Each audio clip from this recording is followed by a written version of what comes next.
मंडळी 31 मेला आहे पौर्णिमा आणि या पौर्णिमेच्या दिवशी फक्त 2 गोष्टी एक करून तुम्ही स्वतः चमत्कार अनुभवू शकता. हो, 3 वर्षातून एकदा येणाऱ्या या पवित्र अधिक मासातील ही पौर्णिमा अत्यंत दुर्मिळ आणि पुण्यदायी मानली जाते. शास्त्रानुसार या दिवशी अनेक शुभयोग जोडून येत आहेत, ज्यामुळे या दिवसाचं महत्त्व काही पटींनी वाढले.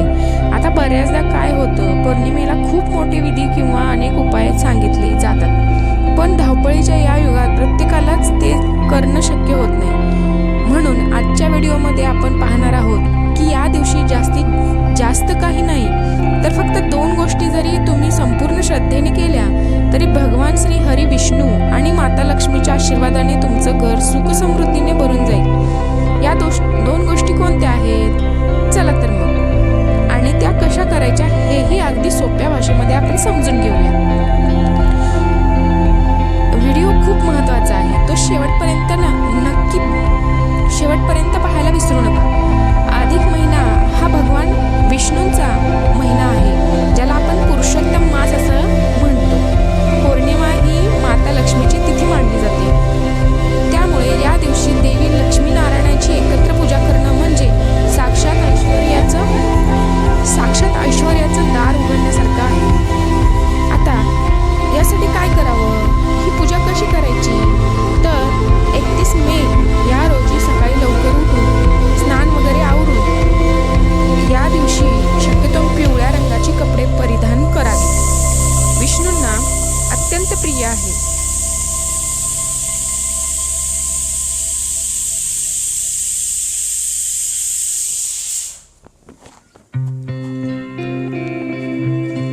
पिवळ्या कलरची कपडे ही विष्णूंना अत्यंत प्रिय असतात, त्यामुळे ती परिधान करावी.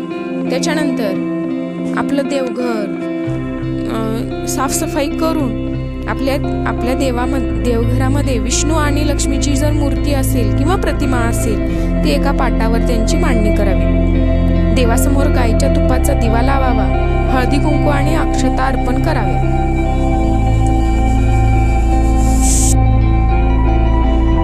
अगदी आपण रोज जशी आपण देवाची पूजा करतो तशीच लक्ष्मीनारायणाच्या मूर्तीची आणि देवीची पूजा आपण करावी.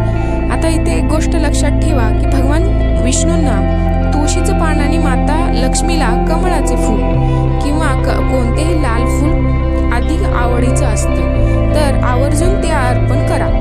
पूजा करताना डोळे मिटून शांत बसा आणि ओम नमः भगवते वासुदेवाय आणि ओम श्री महालक्ष्मी नमः हा मंत्र मी शेवटी देईन. या मंत्रांचा जमेल तितका जप तुम्ही करत राहा. जर तुम्हाला शक्य असेल तर या दिवशी विष्णू सहस्रनाम किंवा श्री सूक्त नक्की वाचा, किंवा घरात मोबाईलवर मोठ्या आवाजात तुम्ही हे ऐकू शकता आणि लावून ठेवू शकता. अशी धार्मिक मान्यता आहे की पौर्णिमेला केलेल्या या पूजेमुळे घरातील आर्थिक कोंडी फुटते, कर्जाचे प्रश्न सुटतात.